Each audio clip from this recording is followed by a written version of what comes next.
อนจะปิดเพิ่นก็เรียนบ่จบย้อนสถานการณ์มันเกิดเหตุการณ์ขึ้นในระยะนั้นเนาะเพิ่นก็บ่ได้เรียนจบมหาลัยต้องกลับมาเป็นกรรมกรจากกรรมกรแล้วเพิ่นขายยาสูบบัฟโลเนาะส่งเป็นคนขายยาสูบต่อมาเลยจนกลายเป็นนักธุรกิจมีเป็นเจ้าของบริษัทกลุ่มบริษัทอินทรากรุ๊ปหมายความว่าห้างอาหารขอบใจเดอร์กับแบรนด์ของเพิ่นโฮมแฮมเนาะอยู่ทางแขกอยู่วังเวียงนะครับทางบริษัท Green Discovery กับแบรนด์ของเพิ่นมีหลายธุรกิจอยู่ท่านนั้นผู้นี้โมเมนต์ไทยเงินไกลแมนผ่านอินดีเดือนสวรรค์ตบมือแหงตอนหับไทยเป็นตาอีสาหัวเฮ็ดจะไปเที่ยวแต่ว่าเงินเขาถงอยู่นะจ๊ะและผู้ต่อไปครับใส่สุดลาวเนาะที่จริงเพิ่นก็บ่เป็นลาวแท้แต่ว่าเพิ่นคักที่ลาวหลายตามสัญชาติเป็นคนลาวเรียบร้อยเพิ่นข้าพเจ้าภูมิใจหลายตอนเพิ่นสิมาประเทศลาวนั้นคือว่าบ่มีหยังในชีวิต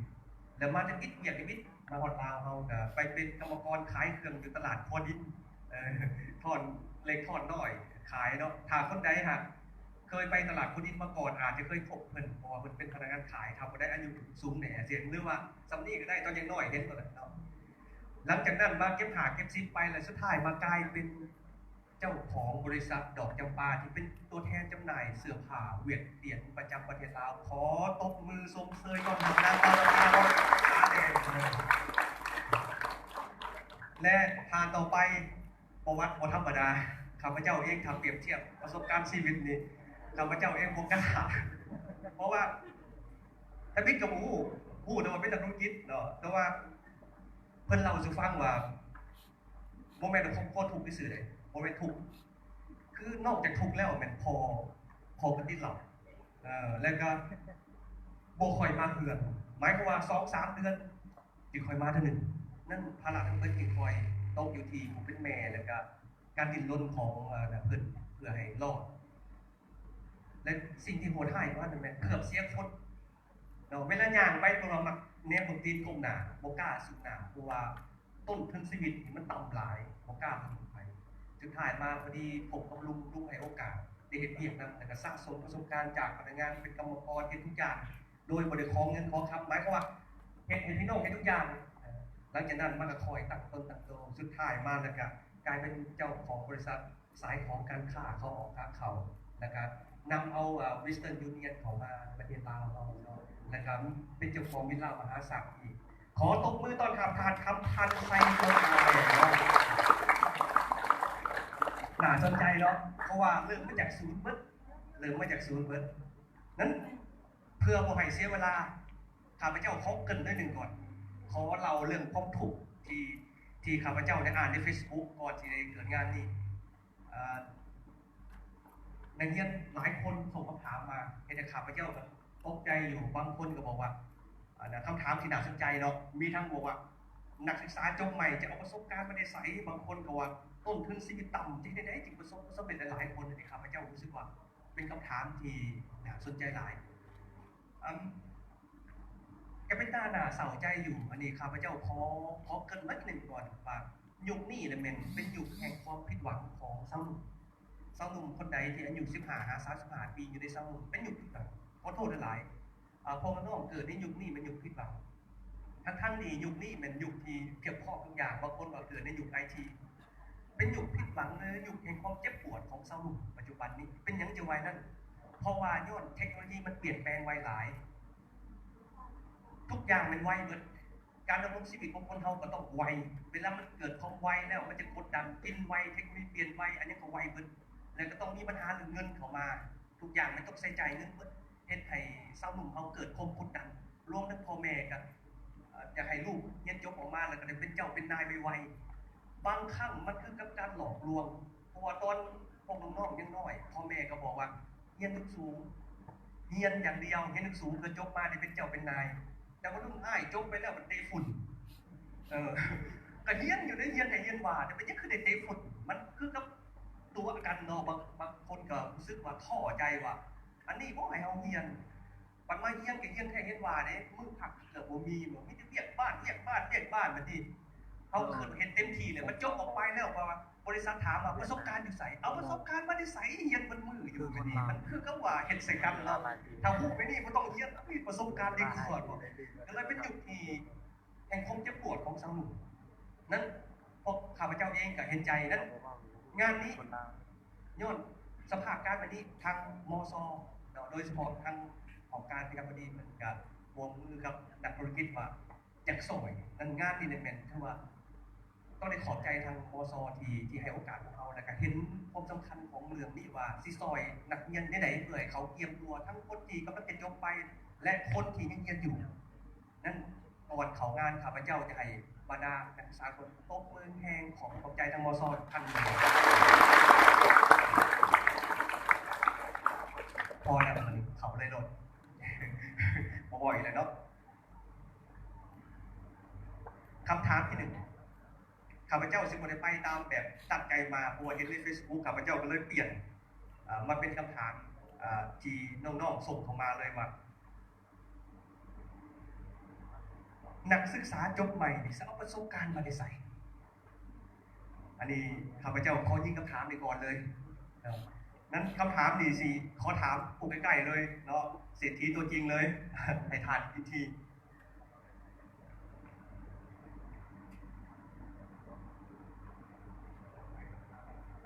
โอเคเนาะก่อนอื่นก็ต้องขอขอบใจทางมซ.เนาะที่ว่าได้มีงานตัวนี้ขึ้นขอขอบใจที่ว่าให้ข้าพเจ้าได้มีส่วนร่วมหรือว่าส่วนแลกเปลี่ยนบทเรียนเนาะก็คืออาจารย์กับแก้วเว้าแหละจริงๆแล้วอาจารย์กับแก้วก็อยากยกย่อข้าพเจ้าโพดข้าพเจ้าขบวนวันถึงขั้นเป็นเศรษฐีเถื่อเนาะแต่ว่าทุกมื้อนี่ก็เฮ็ดเวียกหนักอยู่ใน Facebook มันเป็นโพสต์แต่ตอนไปเที่ยวตอนเฮ็ดเวียกบ่โพสต์เพราะว่าคนบ่คอมเมนต์ตอนนั้นเนาะจริงๆแล้วคันว่าแท้ๆว่าเป็นปีผู้ผิดพาเรียกข้าพเจ้าส่วนหนึ่งเป็นเรียกบริการเรียกท่องเที่ยวเนาะคันเรียกท่องเที่ยวนอกจากเราไปเที่ยวแล้วเราก็ต้องได้ไปเบิ่งว่าบนอื่นสถานที่อื่นเขาจะเห็นอะไรเพื่อว่าเขาเอาประสบการณ์ที่ดีๆเนาะจริงๆแล้วบอนที่เขาไปมันจะมีทั้งบอนที่พัฒนาได้ดีบอนที่พัฒนาโบปานใดหรือบอนพัฒนาโบได้ดีฉะนั้นเราไปเก็บเกี่ยวเอาไปเรียนรู้เอาประสบการณ์ที่ดีแล้วก็ไปเรียนรู้เอาข้อผิดพลาดที่เขาจะเห็นขึ้นมาเพื่อสร้างมวยเนาะและเกี่ยวกับคำถามของอาจารย์กับแก้วถามมาว่านักเรียนหาข้อจบเนาะเสียประสบการณ์มาได้ใส่การจริงๆแล้วประสบการณ์มันก็มีหลายๆอย่างเนาะมันก็โมเมนต์มาคันเอาบริเวณเรียกอยู่กับองค์กรในหนึ่งผู้มีประสบการณ์อะไรกับโมเมนต์เนาะจริงๆแล้วคนเฮานี่ตั้งแต่น้อยจนฮอดใหญ่เนาะนอกจากเรียนหนังสือแล้วอยู่บ้านอยู่เรือนแล้วก็อยู่เรือนจริงๆแล้วมันก็มีประสบการณ์ในการใช้ชีวิตตั้งแต่น้อยอยู่แล้วว่าการบอกสอนของพ่อแม่ว่าลูกต้องเฮ็ดแนวใดต้องเฮ็ดอย่างใดต้องช่วยพ่อแม่นอกจากเวลาอย่างนั้นอันนั้นล้วนแล้วจะเป็นประสบการณ์ที่เราสะสมมาเนาะอันที่พ่อแม่บอกมาว่าลูกเฮ็ดต้องพดเกิดไปแนวใดเนาะคือตัวอย่างญี่ปุ่นเขาจะสอนกันว่าพดเกิดต้องพดกินหัวออกมานอกเวลาเอาสัญญาณออกจากงานแล้วปุ๊บเอาซุปเขาได้เลยออกอันนี้ล้วนแล้วจะเป็นบทเรียนเนาะซึ่งมาในนอนโยงเรียนออกจากตัวสอนหรือว่าเป็นเจ้าครูเนาะและยิ่งไปกว่าหันเนาะเกี่ยวกับเรื่องประสบการณ์จริงๆแล้วนักเรียนทุกมื้อนี่คือข้าพเจ้าประทานอาหารเนาะก็มีนักเรียนส่วนใหญ่แล้ว 90% ที่เฮ็ดเวียกเกี่ยวกับการบริการงานสื่อส่วนใหญ่มาจากนักศึกษาซึ่งมาไปเฮ็ดเวียกกันแม่นเนาะเงินเดือนเป็นส่วนหนึ่งแต่จริงๆแล้วอันที่หลายกว่าเป็นประสบการณ์พอเฮาไปอยู่หันไปเฮ็ดเวียกใส่กระยาอยู่แต่ละบอนมันก็มีเกี่ยวกับระเบียบเกี่ยวกับนโยบายของแต่ละบอนว่าตั้งแต่เริ่มกันมาการเนาะมาจากโมงเลิกจากโมงหน้าที่จะต้องเฮ็ดอย่างใดก็สมมุติจะรับผิดชอบเรื่องเสิร์ฟจะต้องเสิร์ฟเท่าใดอันนี้มันผู้ที่ว่าเข้าก่อนหรือผู้จัดการหรือว่าสมมุติเรื่องทุกคนแนะนำขอคัดในหนึ่งเจาะจิ้มในหนึ่งว่าประสบการณ์นักศึกษาอยากถามนี่ว่าเวลาไปสมัครงานนั่นน่ะถ้าได้จบมาแล้วก็ถามว่าใส่ใบผ่านงานนอกจากถามใบคะแนนแล้วเนาะแล้วไม่นักศึกษางงว่าใบผ่านงานเอาว่าได้ใส่หาได้จบก็เลยอยากให้ทั้งนั้นทาทีบอกนะว่าในขณะที่เรียนอยู่เขาควรเฮ็ดได้จึงคอยได้ประสบการณ์เพราะว่าเวลาไปสมัครเรียกแล้วเขามาถามหาน่ะเนาะประสบการณ์ที่ท่านบอกว่าต้องพดเกิดเป็นยังต่างนี่ก็เป็นอันสิ่งหนึ่งที่เฮ็ดให้คนเฮามีระเบียบอย่างต่างตอนนั้นก็เป็นหน้าที่ดีแต่ว่าช่วยแนะนำดีว่าเอามาได้ใส่ในอย่างเรียนอยู่ พอที่จะยังยืนเนี่ยให้เรียนก่อน จากการประสบการณ์ตัวนี้จริงๆแล้วนักเรียนเนาะครับพระเจ้าเคยสัมภาษณ์คนเนาะคันว่านักเรียนเนาะนักเรียนเราก็มีอยู่บางคนมีกับบ่มีประสบการณ์แท้เพราะบางคนนี่เรียนมาเรื่องบัญชีแต่ประสบการณ์กับจริงๆแล้วบางคนมันก็มีใบอย่างอื่นบางคนด้วยอย่างอื่นแต่เขาสามารถบอกได้ว่าเขาเคยเห็นอย่างมาแดงจริงๆเวลาสัมภาษณ์นี่คนที่สัมภาษณ์คนแต่ต้องการรู้ข้อมูลหลายเขาถึงจะหลายได้ฉะนั้นถ้านักเรียนรู้สึกว่าอันใดที่เป็นประโยชน์หรือเป็นข้อมูลให้แก่ผู้ที่สัมภาษณ์เขาต้องพยายามบอกให้มันนะว่าเขาเฮ็ดอย่างมาเพราะว่าสิท่านยกตัวอย่างมาเฮ็ดเรียกซื้อครอบครัวเนี่ยมันก็บ่มีใบผ่านงานอยู่แล้วเนาะฉะนั้นนอกจากใบผ่านงานแล้วเขาต้องบอกต้องสื่อสารเนาะผู้ที่สัมภาษณ์ต้องการอยากรู้ความจริงอยากรู้ว่าความถนัดความสามารถของเจ้าเขาสิสามารถซับซ้อนไปอยู่ในตำแหน่งไหน หมายความว่าคือน้องๆบ่จะเป็นต้องต้องไปเวียกบ่ได้มื้อนึงเลยมีใบยังยืนผ่านงานมาคะแนนเวลาสัมภาษณ์บอกทุกอย่างที่เคยเห็นผ่านมารวมทั้งเวียกเงินเวียกซายเพราะว่าในขณะนั้นกับน้องๆเขาถามก็คือเขาอยากรู้ว่าเคยเห็นหยังมาแต่ก่อนเนาะนั่นความหมายที่ไหนที่คือบ่จำเป็นว่าต้องไปเฮ็ดเวียกอยู่บ่ได้มื้อนึงในใบผ่านงานแต่นั่นก็หมายความว่าในขณะที่สัมภาษณ์นั้นน้องๆสามารถบอกได้เกี่ยวกับสิ่งต่างๆที่ตัวเองเคยเห็นผ่านมาบ่แม่นว่าเขาถามมาฮู้บ่ฮู้บางครั้งก็บอกว่าฮู้ไปก่อนก็บ่เป็นหยังก็บ่เสียหายเนาะเพราะว่าผู้ประกอบการมักตัวเนาะเอาตัวไปนำเลยเนาะโอเคขอบใจหลายท่านที่นะครับให้สิกลับมาอีกสิขอถามทางดาวนภาตื่นอีกแล้วสิคอยเจาะตื่นอีกก็เป็นเส้นเลยอันในอย่างนักศึกษากำลังเรียนหนังสือนี่เรียนจนจบนี่เอาประสบการณ์มาได้ใส่ สำหรับขอเบาหน่อยหนึงจุดประสงค์ที่ว่าเป็นอย่างข้าพเจ้าอยากมีไอเดียอยากจัดงานมื้อนี้ก็แม่นที่ว่าโดยการเฮ็ดเวียกสัมผัสกับพนักงานหลายๆคนก็เป็นการตกใจหลายคือว่าบางพนักงานบางคนที่ว่าเขามาสมัครเวียกนี่นะถามกับพนักงานเขามาไปสมัครเวียกบางคนก็เจ้าจบมาเป็น2 ปีแล้วก็ยังบ่ทันได้เวียกข้าพเจ้าคิดว่าบ่แม่นว่าบ่มีเวียกให้ทำ มันย้อนที่ว่านักศึกษานี่เลือกหลายคนผู้เจอหากว่าเรียนจบมานี่นะจะสู้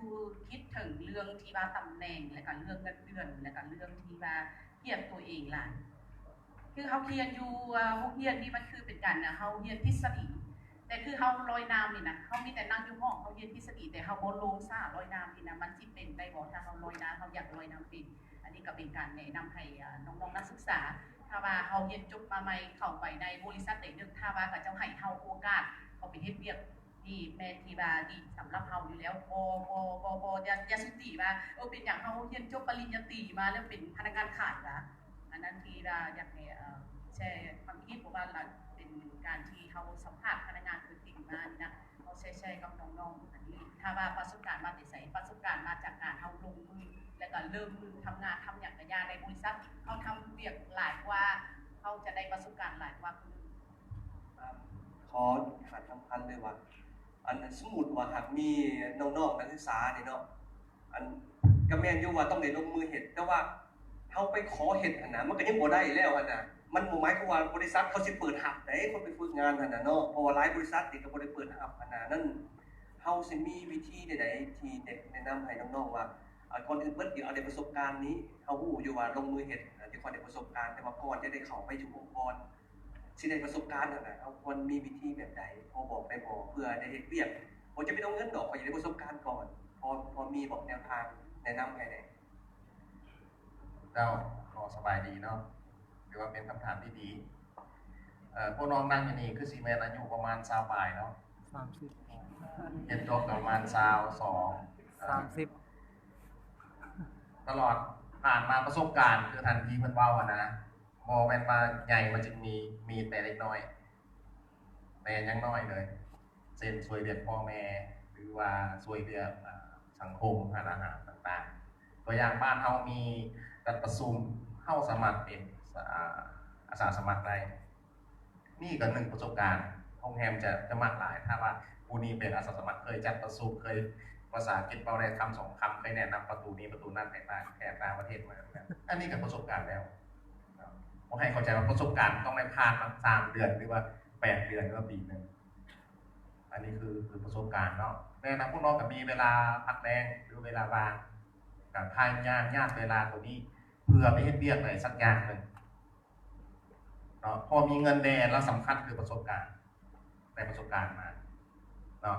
และหรือว่าทานอาหารทุกมื้อเห็นรักษาหลายคนเนาะถือว่าเรียนพิเศษบ่การรักษาเสิร์ฟเป็นเสิร์ฟทานอาหาร อันนี้ก็การประสบการณ์อย่างหนึ่ง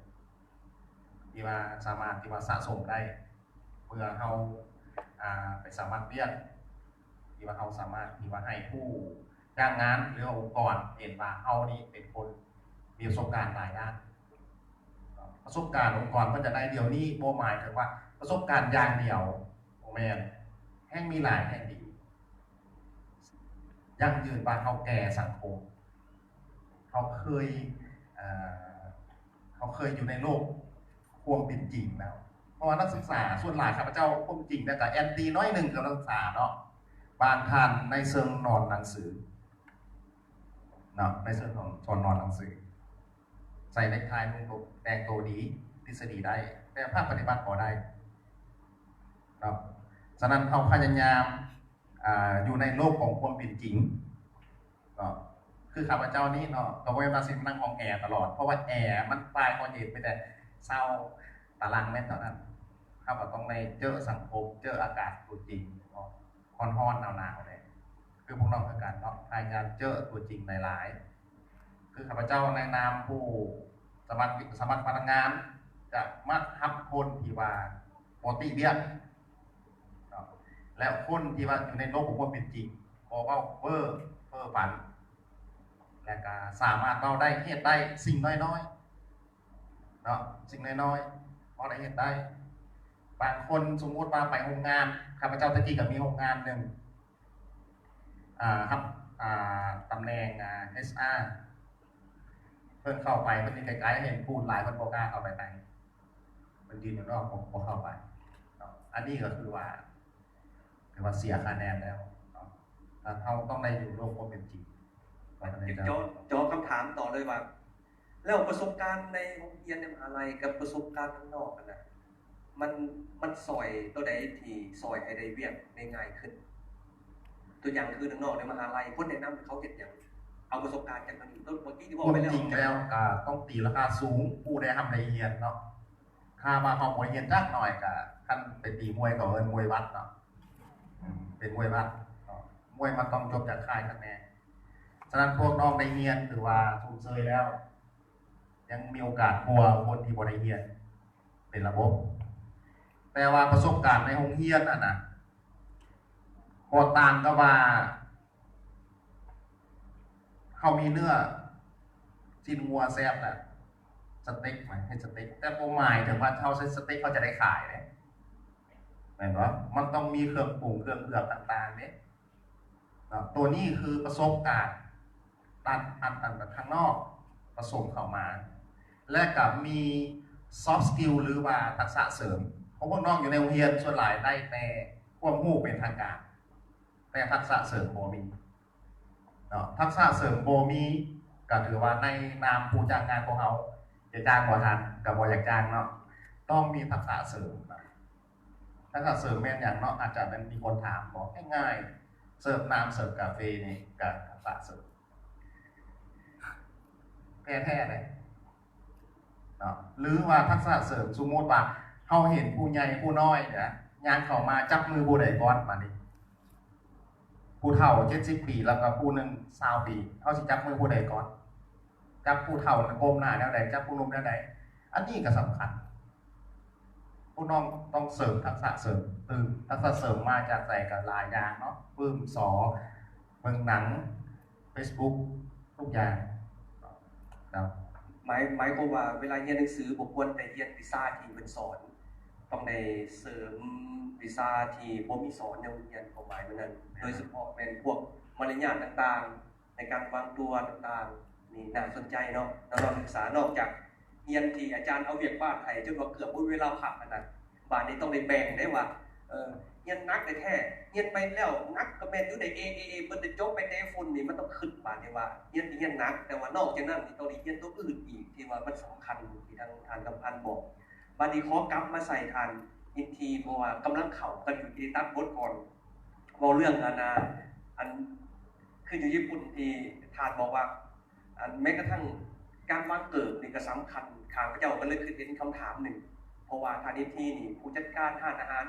ละหลายบ่อนตัวอย่างคือซันทราและก็อยู่หลายๆบ่อนนี่เพิ่นมักจ้างคนต่างประเทศมันเป็นผู้จัดการบ่จ้างคนลาวข้าพเจ้าก็เลยว่าโอ้ยเขาเป็นคนลาวก็จ้างคนลาวเนาะบ่เนาะมันจะไปจ้างคนต่างประเทศอันนี้แล้วจ้างก็จ้างแพงอีกข้าพเจ้าก็เรียกผู้ว่ามันพวกต่างประเทศเนี่ยมันไปดีกว่าพวกเขาบ่อนใดอันนี้นะจะถามเลยเนี่ย เจ้าเข้าใจจริงๆแล้วเนาะข้าพเจ้าเป็นคนหนึ่งที่มีความที่เป็นชาตินิยมสูงเนาะตั้งแต่สมัยธุรกิจน้อยๆกันมา ก็คือเขาต้องหาเข้าใจเรื่องภาษาถึงว่าเขาสิพอได้แต่ก็สื่อสารกันครับจริงๆแล้วบริจาคต่างประเทศหลายของคนลาวเนาะข้าพเจ้าได้จ้างคนต่างประเทศอยู่แต่ว่าเป็นกลุ่มคน